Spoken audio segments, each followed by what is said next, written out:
impeachment e crimes de responsabilidade. Então, eu defini 3 tópicos para nós avaliarmos tecnicamente essa questão. Primeiro, o que são crimes de responsabilidade? Quais são esses crimes de responsabilidade? Segundo, o que é o impeachment?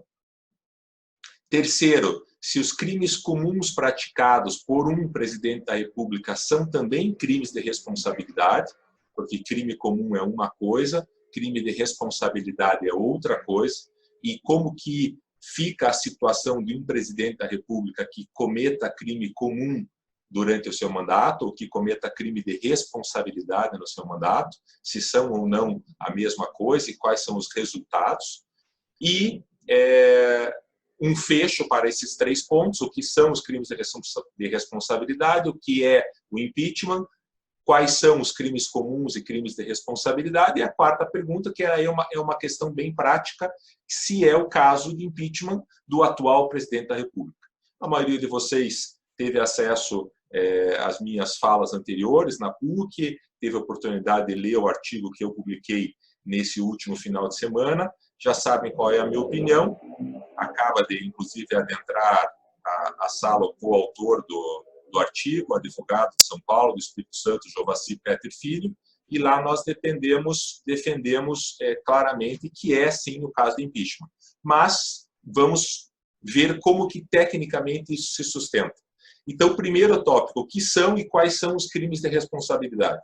Os crimes de responsabilidade são atos do presidente da República que atentem contra a Constituição Federal. Mas tem uma peculiaridade aqui.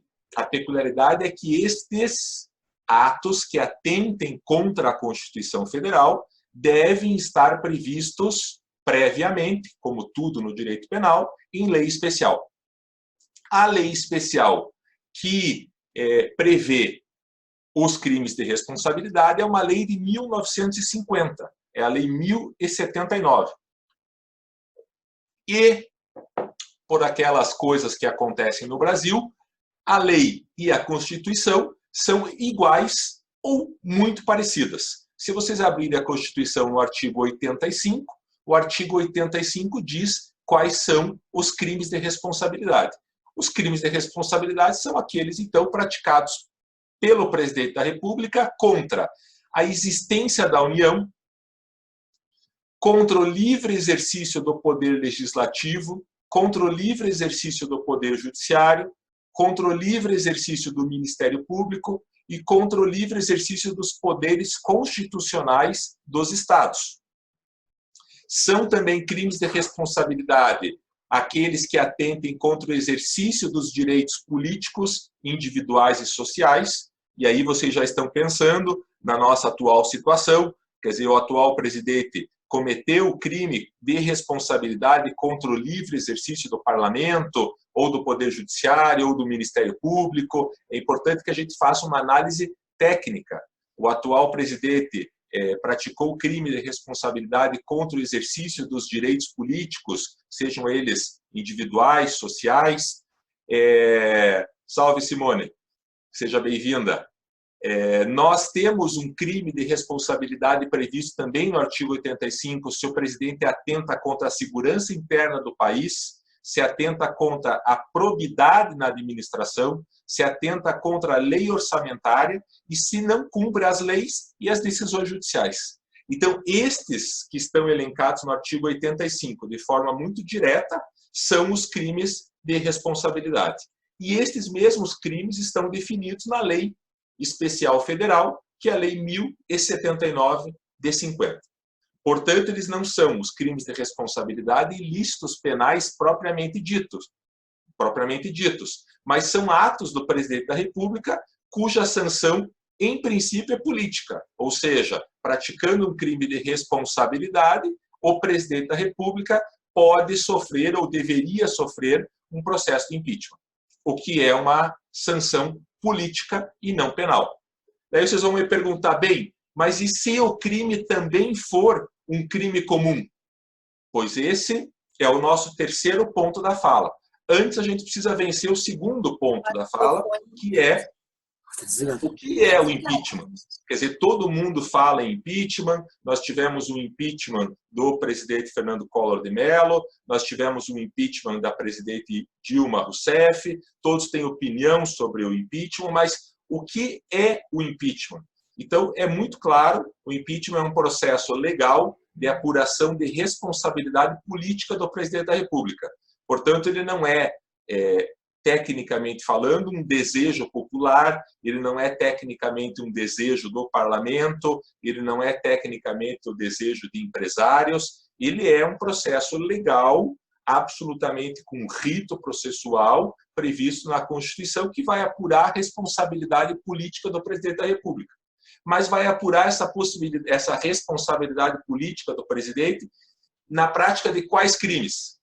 Dos crimes de responsabilidade, que são aqueles que nós elencamos no primeiro tópico, quando o presidente não deixa os poderes funcionar normalmente, quando atenta contra a existência da União, atenta contra a segurança interna do país, lei orçamentária, probidade na administração, cumprimento de decisões judiciais. Então, nessas hipóteses, nós estamos diante de um crime de responsabilidade que vai ser apurado através da Constituição, lá no artigo 85 e no artigo 86.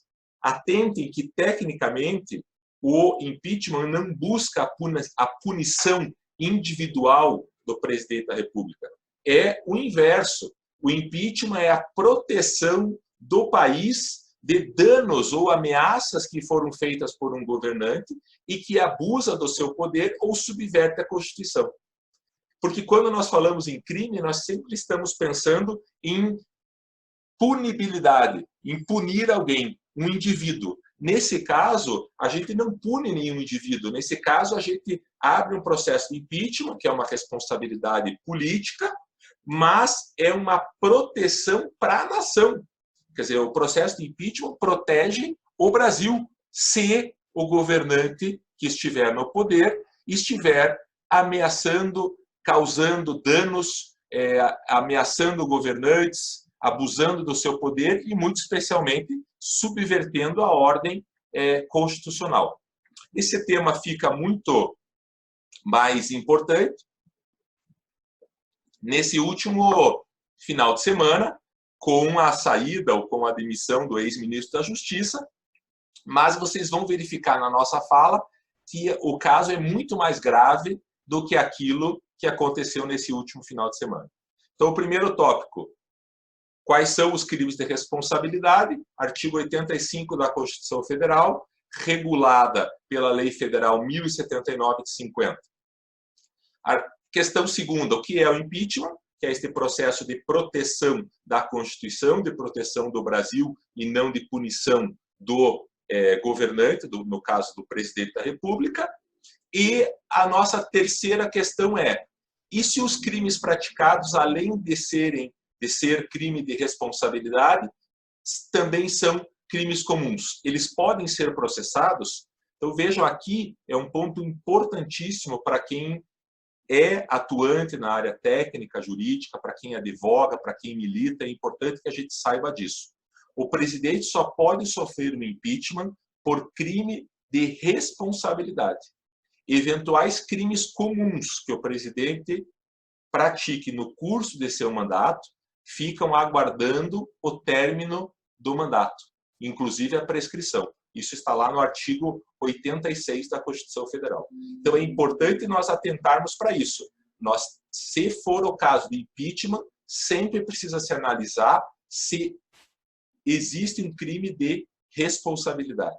Tem que existir um crime de responsabilidade. Um crime comum não é o caso de impeachment. Nós vamos verificar nos exemplos que, normalmente, os crimes comuns se confundem com os crimes de responsabilidade. Então, dois que foram muito falados esse final de semana. Se houve um crime de prevaricação, está lá no artigo 319 do Código Penal, atrasar ou não praticar um ato de ofício, ou praticar um ato de ofício contra a lei para satisfazer o interesse pessoal. Isso é também um crime comum. É um crime de responsabilidade e é um crime comum. que está no artigo 319. Ameaçar um membro do Poder Judiciário ou ameaçar o Congresso Nacional configura crime de responsabilidade? Configura crime de responsabilidade, mas também está previsto no artigo 147 do Código Penal. Verifiquem que tem alguém que está abrindo, acho que o meu amigo Ricardo Escher está abrindo, está compartilhando a sua tela. Joia. Obrigado, Escher. Abraço aí para você e para todos os meus amigos da Araucária. Ricardo Escher foi presidente da subseção da Araucária. Para quem não é aqui do Paraná e está nos assistindo, como é o caso da Simone, doutora Simone Raidamos, de São Paulo. Araucária é uma grande cidade aqui na região metropolitana de Curitiba. O pessoal está nos acompanhando hoje nesse Zoom. Ninguém fez pergunta nenhuma ainda. Vocês não sabem qual é a sensação de falar para uma câmera sem ninguém fazer pergunta, sem ninguém levantar a mão, a maior parte das telas sem a foto de vocês, só com os nomes. Eu não sei nem se vocês estão me ouvindo, mas seguimos, animados. Vamos lá. Antes de nós tratarmos do caso específico do ex-ministro Sérgio Moro, desse final de semana, e eu diria que a gente nem precisaria chegar lá para nós verificarmos a quantidade de crimes que foram cometidas. Opa, começamos a ter aqui participação do Tiago, que está me perguntando se eu acho que houve crime, afinal é prerrogativa do presidente a nomeação. A Nicole, Mariana, Lara estão ouvindo, confirmando que estão ouvindo, ufa. Tem crime de falsidade ideológica, a Andréia pergunta, mas o Henrique diz que está tudo certo, o Luciano diz que está tudo certo. Obrigado, pessoal. Então, vejam o seguinte. Peguemos dois artigos do Código Penal, 132 e o 268. 132, causar perigo para a vida de outrem. Diz lá o caput do artigo 132. Expor a vida ou a saúde de outrem a perigo direto e iminente. É um crime contra a saúde no meio dessa pandemia. Ao praticar os atos que todos nós assistimos na televisão, o presidente praticou ou não praticou um crime de expor a vida de outrem em risco. Artigo 268 do Código Penal, infração de medida sanitária preventiva. Se alguém tem dúvida do perigo para a saúde de outrem, verifiquem a infração de medida sanitária preventiva. Basta ler o caput. Cumprimentar o doutor André Ribeiro, de Porto Alegre, que está nos acompanhando. Seja bem-vindo. Diz o artigo 268, infringir determinação do poder público destinada a impedir introdução ou propagação de doença contagiosa.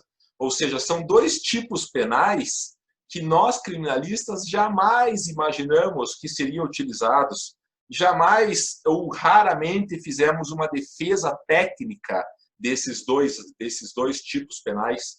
E agora eles estão aqui à nossa frente para verificar se o presidente da República praticou ou não esses dois crimes.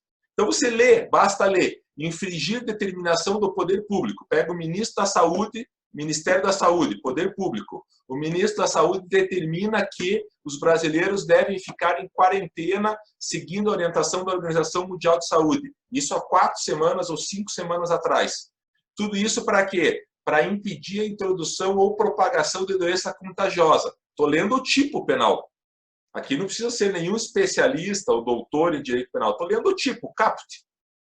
Evidentemente, o presidente da República não é ao fazer pouco caso da pandemia, chamada de gripezinha, não é ao fazer um discurso contrário ao OMS, é ao ir ao público, cumprimentar as pessoas, passar a mão no nariz e cumprimentar a pessoa com a secreção do nariz. Evidentemente, ele está expondo a vida de outrem a perigo.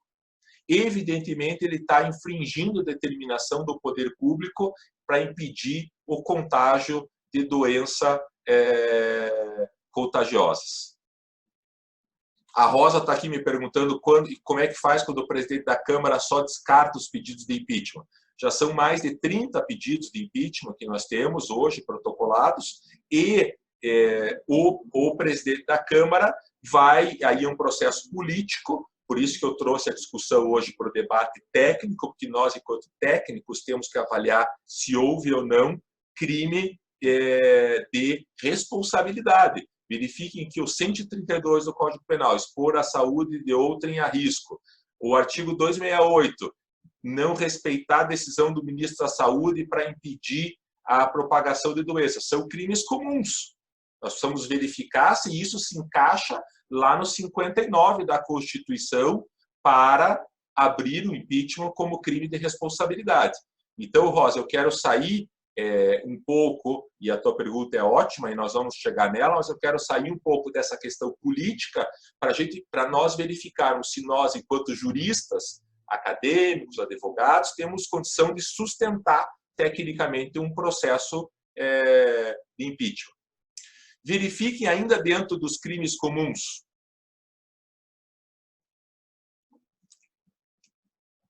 E agora também crime de responsabilidade previsto lá na Lei 1079 de 50, que é a lei federal obrigatória para você poder configurar o crime de responsabilidade.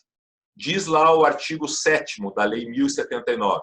Subverter ou tentar subverter por meios violentos a ordem política e social e incitar militares à desobediência à lei ou infração à disciplina. Então, quando o presidente da República está em cima de uma caçamba de um carro, na frente de um quartel importante na capital do Brasil, e as pessoas estão empunhando faixas, pedindo um novo AI-5, as pessoas estão empunhando faixas pelo fechamento do Supremo Tribunal Federal, as pessoas estão empunhando faixas por um golpe, as pessoas estão empunhando faixas para fechar o Congresso Nacional.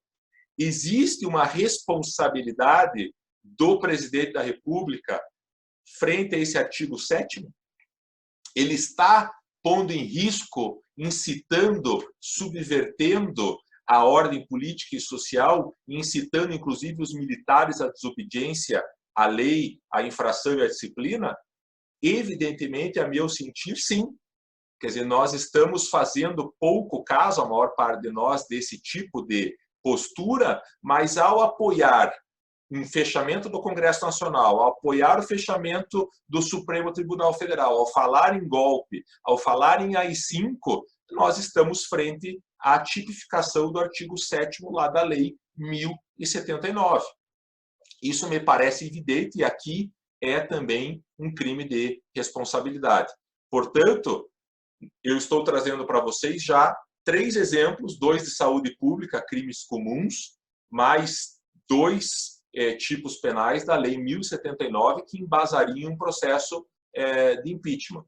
O Ricardo Escher está me perguntando se eu entendo que há condições políticas para abertura de impeachment nesse cenário atual. Também, Escher, como eu disse para a Rosa, vamos continuar na questão técnica e o fecho da nossa fala, e não tardará esse fecho para não cansar ninguém, é justamente sobre esse ponto, se nós temos ou não a possibilidade real de um impeachment. Então, crimes contra a saúde, crimes contra a ordem política e social, incitação de militares à desobediência, infração, porque não adianta nós reclamarmos, nós somos contra o golpe, nós somos contra o AI-5, nós somos contra o fechamento do Congresso. Ok, mas onde que isso fica claro que é crime de responsabilidade e que cabe o impeachment? Lá no artigo 7º da Lei 1079 de 50. Nós não podemos esquecer que em pelo menos 3 leis, além da 1079 de 50, 770 e o artigo 287 do Código Penal, a apologia à ditadura militar é crime no Brasil. Quer dizer, não é possível que as pessoas façam apologia à ditadura militar e que isso não configure crime, pelo menos na nossa discussão técnica. Se ideologicamente eu me filio a uma corrente ou a outra corrente, é outro problema que eu estou tentando deixar, por enquanto, fora da nossa fala, para nós verificarmos se nós temos condições técnicas de discutir isso. Então, se apologia à ditadura militar Contraria a Lei de Segurança Nacional de 83, que está vigente. Contraria a Lei dos Crimes de Responsabilidade, 1079 de 50, que está vigente. E contraria o Código Penal no artigo 287, nós estamos frente a uma nova questão que vai ser ou crime comum ou crime de responsabilidade. Na minha opinião, crimes comuns e também de responsabilidade. Basta voltar lá no artigo 85 da Constituição Federal e verificar que isso, pelo menos, existe uma quebra de decoro e quebra da dignidade do cargo. Tiago está dizendo que a gente vê isso todo dia na internet. E não só depois que ele tomou posse, né, Tiago? Quer dizer, nós acompanhamos isso nos noticiários da televisão desde 28 anos antes do presidente ser presidente, enquanto ele era ainda deputado. Verifiquem aqui 6 fatos onde houve quebra de decoro. E aí nós estamos frente a crimes de responsabilidade. Para quem não estava no começo da fala, o crime de responsabilidade não necessariamente é um crime comum, mas é uma infração praticada pelo presidente da República que está tipificada lá no artigo 85 da Constituição Federal. E lá fala em quebra de decoro. 6 fatos públicos e notórios para todos nós analisarmos aqui sem tomarmos lado de uma corrente ideológica ou outra corrente ideológica. Presidente da OAB, Felipe Santa Cruz, pai, desaparecido, corpo nunca foi localizado, desaparecido na ditadura militar. Há um entreveiro normal de poderes entre a presidência da República e a presidência da OAB, isso acontece em todas as gestões, e o presidente Bolsonaro faz piada desse desaparecimento, dessa dor do presidente da OAB, e inclusive chegando a afirmar que ele sabia onde estava o corpo. Depois desmentiu. A meu ver, nós estamos frente a uma quebra de decoro do cargo. Ninguém deu muita importância para isso, ele prosseguiu. Mentiu e difamou a jornalista Miriam Leitão. Disse que a Miriam Leitão inventou o fato dela ter sido torturada. Novamente, caiu a internet, gente de um lado, gente do outro, mas aqui nós estamos analisando o crime de responsabilidade lá do artigo 85. Se não houve tortura, é uma situação. Houve e está comprovada essa tortura que a jornalista Miriam Leitão sofreu. Portanto, há uma quebra do decoro do presidente ao falar desse assunto. Foi preconceituoso ao se referir aos nordestinos como paraíbas. Na mesma fala, diz que só daria repasse de verbas para quem tivesse a sua preferência política. Era uma reunião dos governadores e, enfim, lideranças do Nordeste, e ele fez essa manifestação, são todos paraíbas, se referindo aos governadores do Nordeste. E disse que ele só daria verba mesmo para quem era da sua preferência política.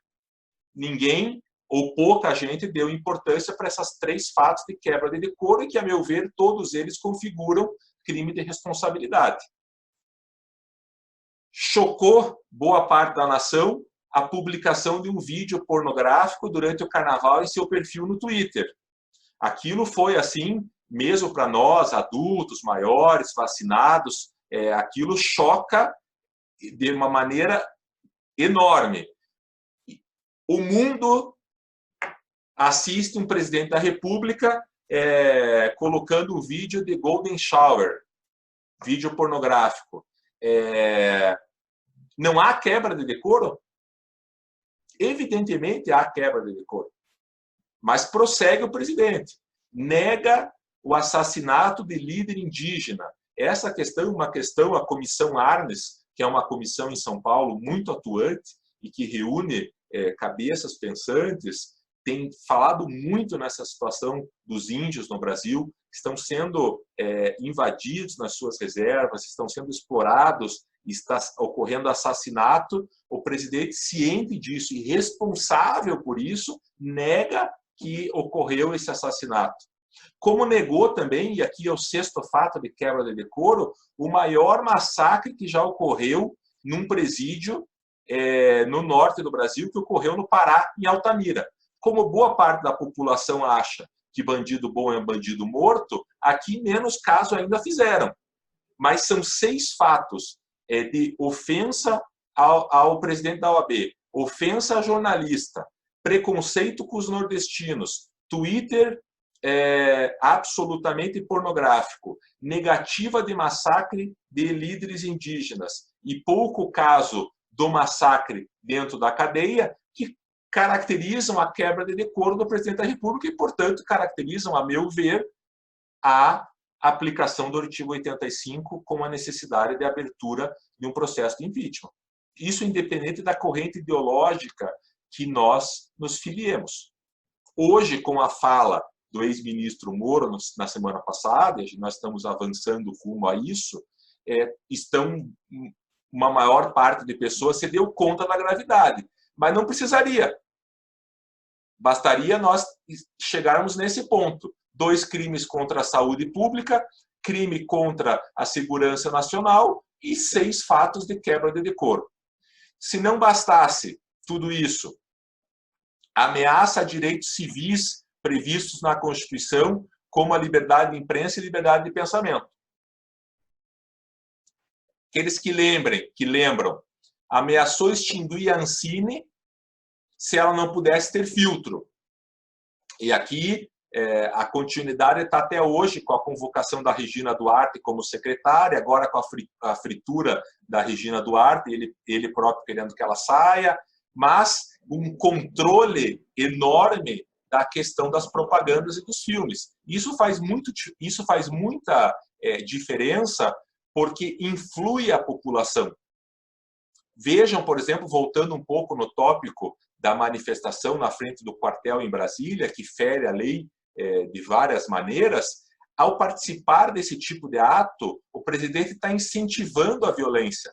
Quando nós assistimos aqui no Paraná a morte ontem, numa briga que se deu na entrada de um supermercado pelo fato de usar ou não a máscara, e eu não vou entrar nos detalhes da brutalidade que aconteceu, não é porque a população ela está em choque, em trânsito, em transe, nervosa, é porque há um incentivo, não só do presidente da República, mas de boa parte da classe política, nesse choque. Mas isso não é crime de responsabilidade. Mas a manifestação contrária ao fechamento do Congresso Nacional há, e nós podíamos ter parado por ali já. O Gregório está perguntando por qual motivo esse impeachment não vai para frente. Porque os impeachments têm uma motivação política. E o cenário político, nesse momento, as pessoas têm até medo de usar a palavra impeachment. Quando eu e o Jovassi usamos a palavra impeachment no nosso artigo no último final de semana, saíram vários artigos no mesmo tom, mas nenhum deles usou a palavra impeachment. Porque é preciso ter coragem para nós usarmos a palavra impeachment. E por que cabe o impeachment? Porque ele tem que ser embasado em uma questão técnica. E, a meu ver, não é isso que está acontecendo. Mas a ameaça a direitos civis consagrados pela Constituição, seguindo na nossa linha de crimes. A Ancine, e aí aquela situação do Glenn, que, se vocês lembrarem, o Glenn que fez a notícia da denominada hoje Vaza Jato. E aí o Glenn sofre uma nítida retaliação. Essa retaliação vem através de um decreto 666, que institui a deportação sumária de estrangeiros. Esse decreto é absolutamente inconstitucional. É de ordem do presidente da República e, na época, do ministro da Justiça, que, inclusive, houve a ameaça de prender o Glenn. Ou seja, tudo isso configura uma ameaça a direitos civis consagrados pela Constituição, que é a liberdade de imprensa e a liberdade de livre pensamento. Estamos, de novo, frente a crimes de responsabilidade. Aí, e quando essa pesquisa, eu quero agradecer muito a Mariana Michelotto, Luiz Roberto Juraski Lino, a Thaís Hadlich, do escritório, que me ajudaram e fizeram essa pesquisa. Quando eles terminaram a pesquisa, foi um choque até entre nós, porque tem pelo menos 8 fatos de crimes contra a administração pública. O presidente negou sistematicamente os dados oferecidos pelas suas próprias agências governamentais para a promoção de políticas públicas, de desmatamento, de fome e de desemprego. Ou seja, as suas agências públicas, as nossas agências públicas, pagas com os nossos impostos, entregam para o Poder Executivo dados. E o presidente nega sistematicamente esses dados. O presidente abriu mão da fiscalização ambiental, ainda culpou o Instituto Nacional de Pesquisas Espaciais por estar errando nos dados sobre desmatamento. Se vocês lembrarem, naquela discussão toda das queimadas na Amazônia, nós estávamos frente a dados científicos comprovando isso. O presidente disse que os dados não eram válidos e culpou o Instituto Nacional de Pesquisas Espaciais. Se não bastasse, censurou uma pesquisa onde já tinha sido gasto 7 milhões de reais, uma pesquisa sobre drogas, que estava sendo feita pela Fiocruz. Não satisfeito, liberou 290 agrotóxicos potencialmente nocivos à saúde. Eu não vou lembrar aqui de coisas que não aconteceram, que ele só falou para não usar cinto de segurança, que ele quer mudar a velocidade nas rodovias, essa bobajada toda que não acabou, graças a Deus, não sendo validada pelo nosso poder legislativo, portarias, decretos, seja o que for, não vamos mencionar, mencionando só aquilo que efetivamente aconteceu. Ameaçou, contingenciou as verbas das universidades públicas. Ainda achincalhou os maconheiros das universidades públicas, onde reside a maior parte da nossa pesquisa no Brasil, que é uma pesquisa de profundidade. Liberou, de forma irresponsável, as emendas em troca de aprovação daquela reforma da Previdência. Foi uma mini-reforma da Previdência e a liberação dessas emendas acabou gerando um orçamento da União muito maior e, evidentemente, uma promoção da agenda do governo através desse troca-troca entre o Executivo e o Legislativo. Então, aqui são 7 crimes contra a administração pública, finalizando essa parte com aqueles 39 quilos de cocaína que foram encontrados num avião da comitiva presidencial. Vocês imaginem, qualquer um de vocês tem um avião, viajando, param esse avião e encontram 39 quilos de cocaína.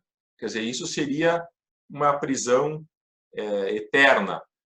Foi localizado num avião da comitiva presidencial, ficou dito pelo não dito, esse assunto, mas está posto, é crime. Ainda nos crimes, peculato, nepotismo e usos da máquina pública em benefício próprio. Exonerou aquele fiscal do IBAMA que multou o presidente por pesca em área ilegal.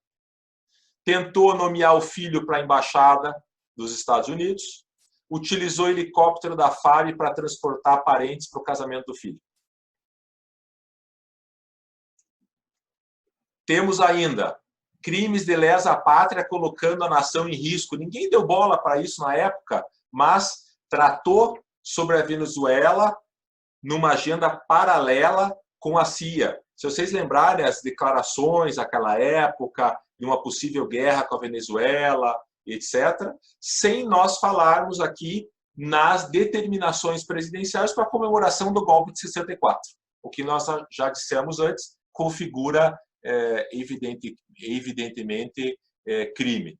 O Renato, o Thiago e a Simone estão aqui no nosso chat tratando sobre o processo do impeachment, a compra do Centrão e a dificuldade do impeachment, e nós seguimos aqui com a fraude eleitoral. Ou seja, essa chapa que está eleita está hoje sendo investigada pelo desvio, pelo envio de notícias falsas em massa via WhatsApp. E peguem essa situação da pandemia, todos nós, quantos WhatsApp nós recebemos por dia com as notícias mais esdrúxulas possíveis sobre a origem do vírus e etc. Então, é preciso verificar nestes episódios quais são os crimes de responsabilidade e quais são os crimes comuns.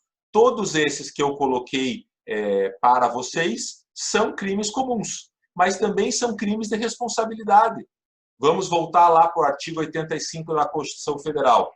Esses crimes afrontam o livre exercício do Poder Legislativo, Poder Judiciário, Ministério Público, dos poderes constitucionais. Esses crimes afrontam o exercício dos direitos políticos, individuais e sociais. Esses crimes afrontam a segurança interna do país. Esses crimes afrontam a probidade na administração, afrontam a lei orçamentária. Evidentemente que sim.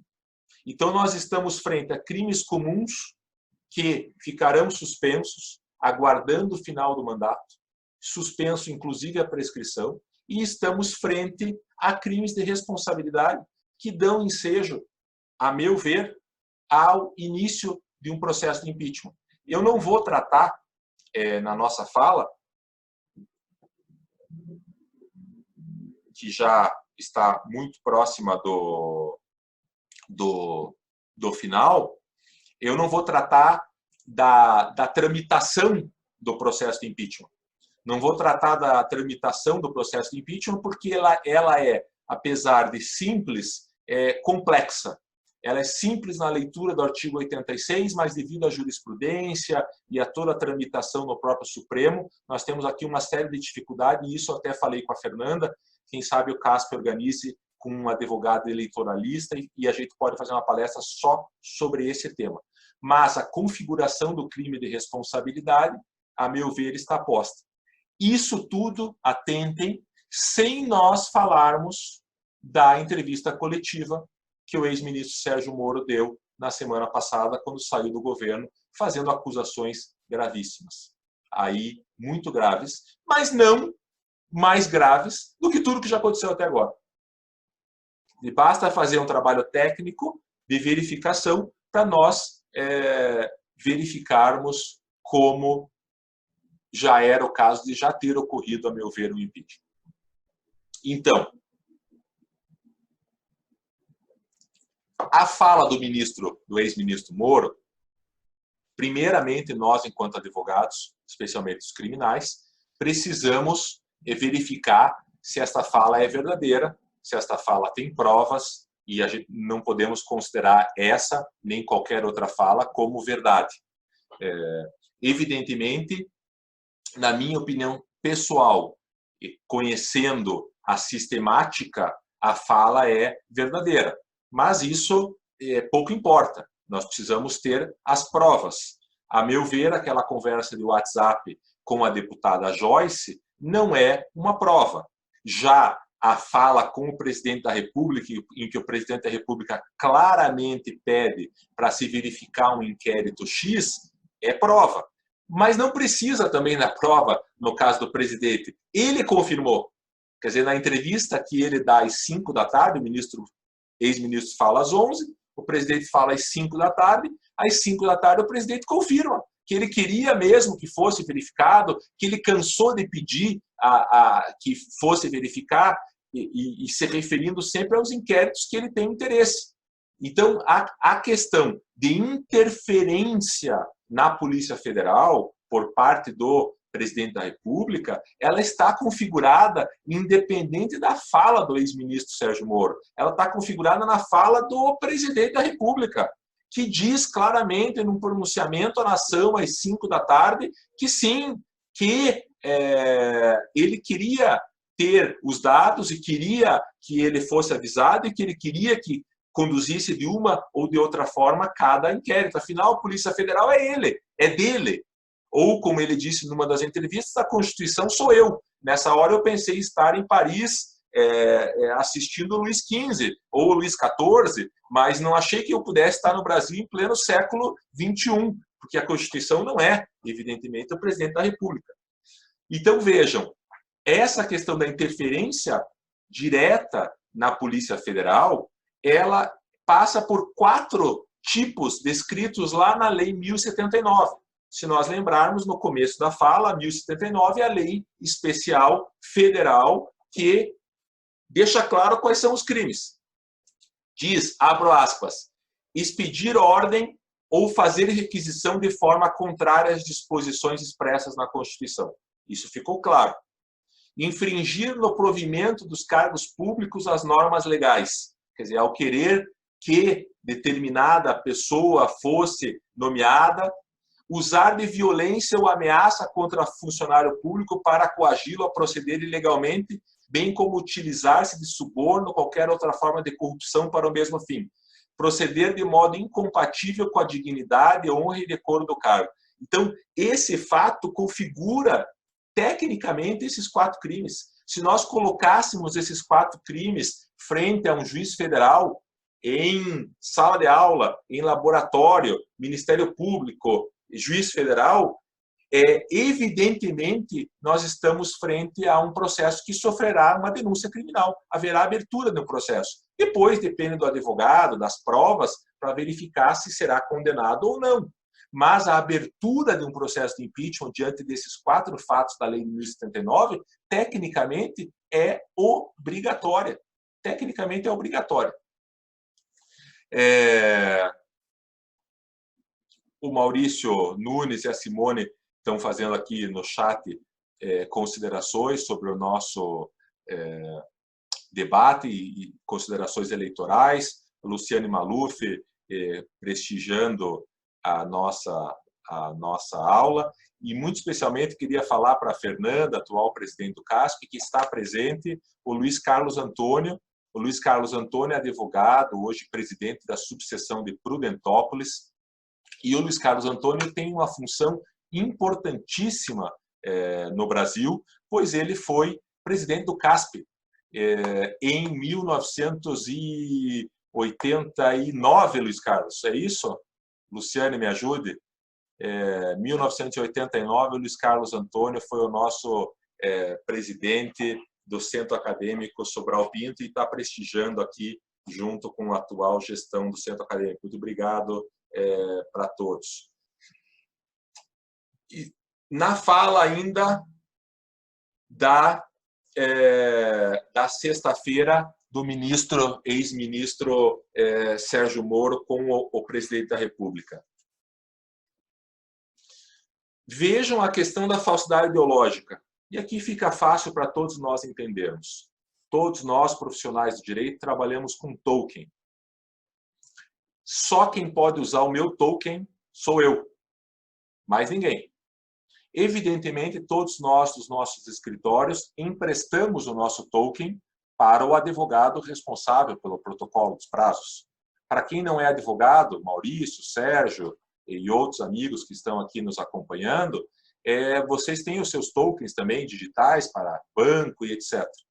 A utilização desse token por terceiro é crime. Eu pratico um crime, o meu advogado pratica um crime quando usa o token. Como nós combinamos, ou seja, cada prazo que sai do escritório está autorizado por mim e o advogado que cumpre, ou vice-versa, não há problema, ninguém vai investigar esse crime.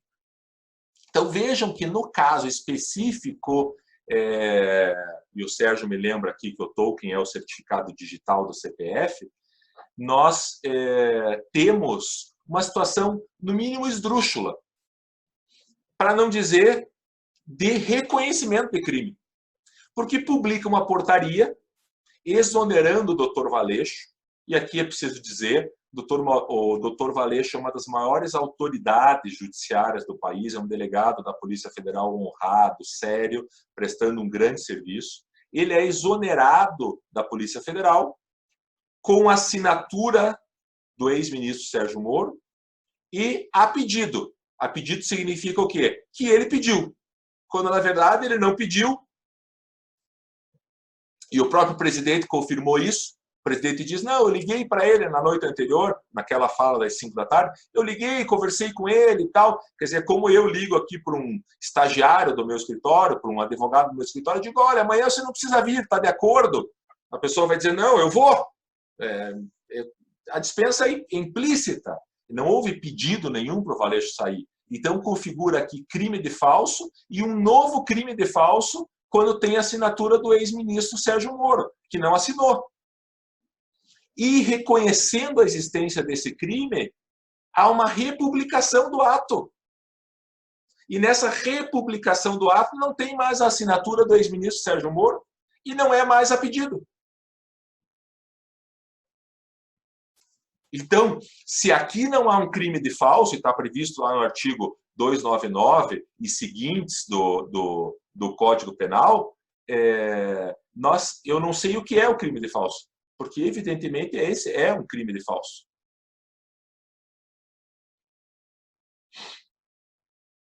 Ainda há o crime de advocacia administrativa praticada pelo presidente da República. Aqui é um crime com uma pena pequena, detenção de 1 a 3 meses, mas é a importância do crime. Quando você defende interesse próprio perante a administração pública. Ou seja, quando o presidente da República está defendendo interesse próprio, e aqui já definitivamente encerrando, nós temos no crime de falso, na advocacia administrativa e na prevaricação do presidente da República, nós temos a base que era e que faltava como necessária para as pessoas acreditarem na necessidade do impeachment.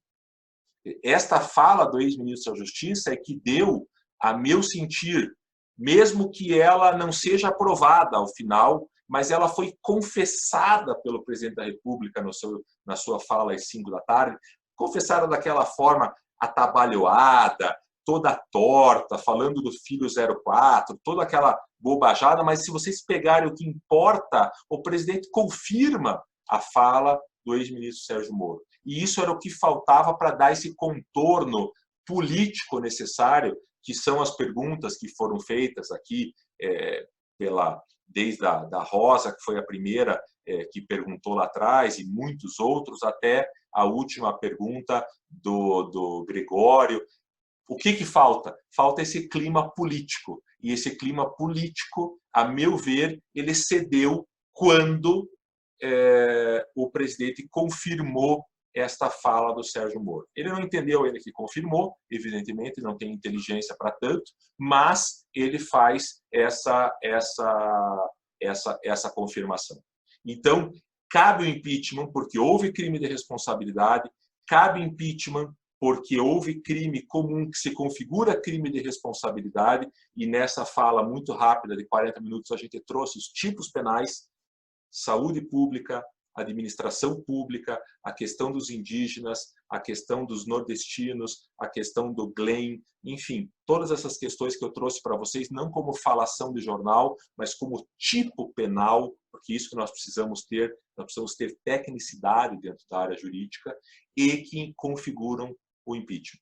Um argumento para fechar, e que é importante para aqueles que entendem que é necessário o impeachment, é o seguinte: muita gente coloca que há uma ruptura democrática se nós tivermos um terceiro impeachment, que há um problema de democracia se nós tivermos um terceiro impeachment, que já passamos pelo Collor, que já passamos pela Dilma, e que eu tenho convicção que passaremos pelo Bolsonaro.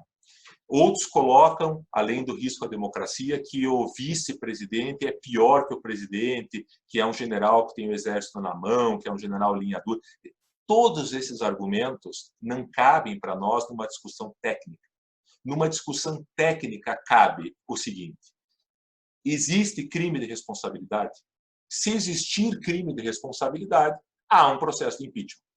Se ele será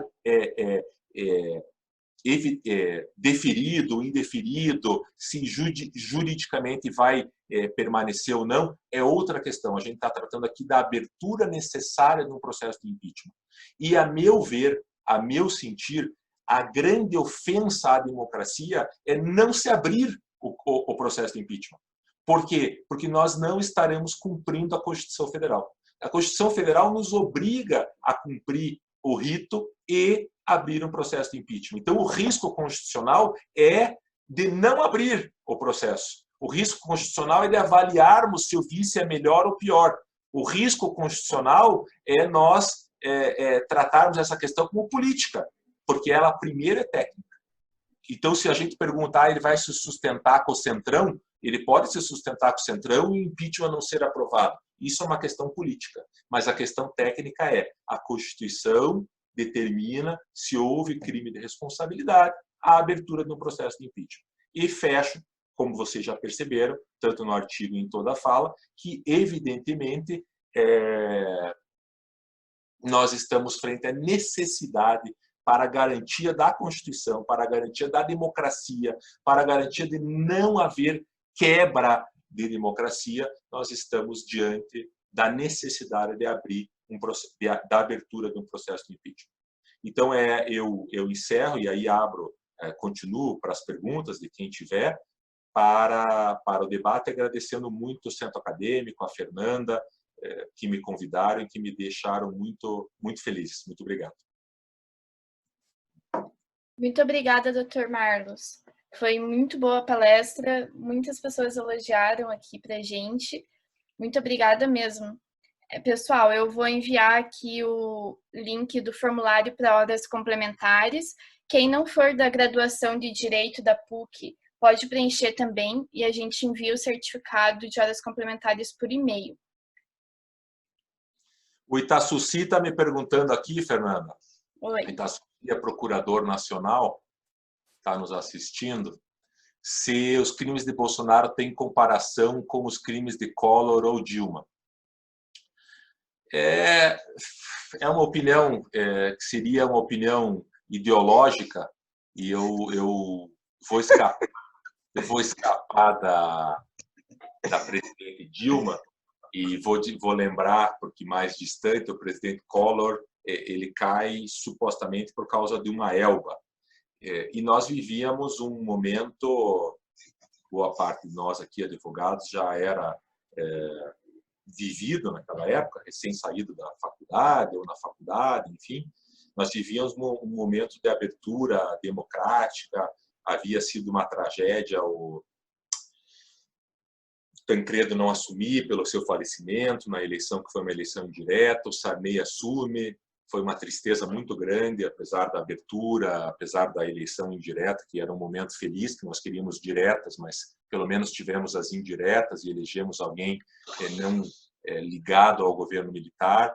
Aí o Tancredo morre tragicamente, o Sarney assume, o Sarney transmite para o Collor, e o Collor vem com uma bandeira de caçador de marajás. Se vocês forem às revistas da época, ele era o caçador de marajás das Alagoas. E isso contaminou. E é muito interessante nós aqui do Paraná percebermos que também contaminou o Paraná, como nessa campanha do Bolsonaro. O Paraná já era e é conservador, e nós tivemos uma enxurrada de votos aí para o Collor e para o Bolsonaro. E foi uma tristeza muito grande quando as pessoas se depararam que o Collor não era um caçador de marajás, muito pelo contrário. Hoje, olhando a história, muitos defendem que aquele impeachment não deveria ter acontecido. Muitos entendem que o Collor teve um papel importante na abertura do país, enfim, como já há pouco tempo muitos defendem, já defendiam que foi um golpe, não um impeachment que ocorreu contra Dilma. Mas eu, Itaçuci, quero realmente passar um pouco ao largo aqui, porque senão eu entro num aspecto político que contraria a minha fala. Essa discussão mais política, eu estou disposto a fazer, gosto de fazer, mas eu vou me permitir ficar na questão técnica de analisar os crimes. O João Paulo está perguntando que, apesar dele acreditar que não há, nos casos que eu mencionei, crimes de responsabilidade por quebra de decoro do presidente, se eu não acredito que o crime de proceder de modo incompatível com a dignidade e decoro do cargo compõe conceitos muito vagos e indeterminados. E como a admissibilidade desses crimes é estritamente política por parte do presidente da Câmara, se isso não fica à mercê de conchavos com o Congresso Nacional. Sendo assim, não deveria haver um controle pelo Judiciário para que se iniciasse um impeachment, para que haja uma análise técnica e não arbitrariamente política? O João Paulo está deixando claro aqui no final que ele entende que há, sim, os crimes.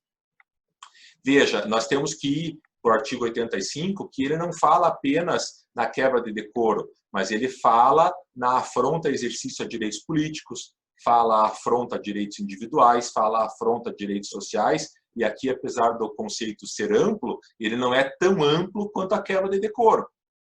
Então, a segurança interna do país é amplo, mas não é tão amplo. A probidade na administração ainda é amplo, mas não é tão... Então, os crimes que nós falamos, eles se encaixam de maneira, inclusive, não tão ampla, porque essa é uma preocupação que o o João Paulo trouxe, é uma preocupação minha também, que sempre me debati com esse conceito do artigo 85. Mas, analisando os crimes, me parece que cabe, sim, esse enquadramento no artigo 85 sem ser tão largo. E a Rosa pergunta se não houver abertura do processo, se cabe algo no Supremo, visto que claramente está indo contra a Constituição Federal, não seria rasgar a Constituição. A primeira coisa, Rosa, e demais que me perguntaram sobre o Judiciário, é o seguinte: nós viramos um país onde o Judiciário está legislando, e eu tenho muita dificuldade com isso. A própria decisão do ministro Alexandre de Moraes hoje, ao não permitir a nomeação do Ramagem para a Polícia Federal, deixa claro isso. Quer dizer, eu não vejo razões para o impeachment, mas não vejo razões para o STF barrar a nomeação. É uma nomeação que é da presidência da República. Se ele quiser nomear o filho, não há impedimento. A gente vai ter que discutir outras formas, mas o que acontece? E isso é importante vocês, estudantes, terem claro.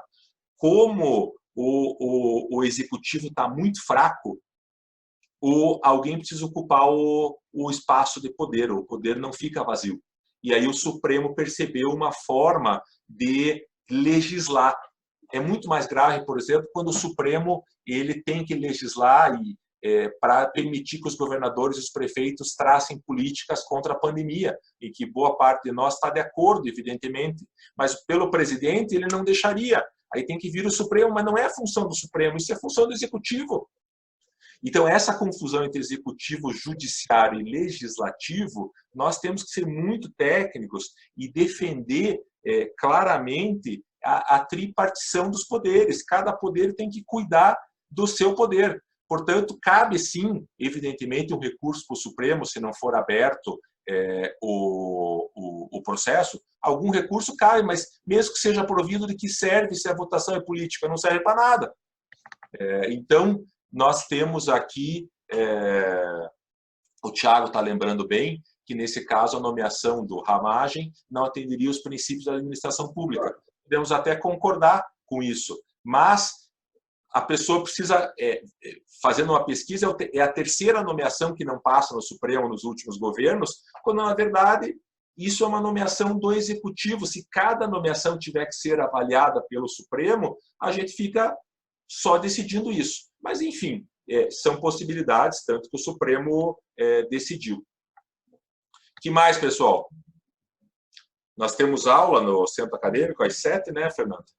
No Centro Acadêmico, não, na PUC. Mas dá tempo ainda, se alguém mais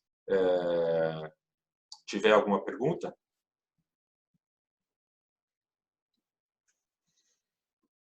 Pessoal, então fica o convite. Eu estou nas redes sociais, no Instagram, no Facebook, na LinkedIn, no e-mail, Marlos Arnes, tudo Marlos Arnes de Oliveira, vocês me acham em todos os lugares. Vamos continuar debatendo, discutindo, não há nenhuma certeza, mas há os apontamentos críticos aí para nós debatermos. Muito obrigado pela presença de todos, muito especialmente ao CASP e a Fernanda do Centro Acadêmico. Valeu, time!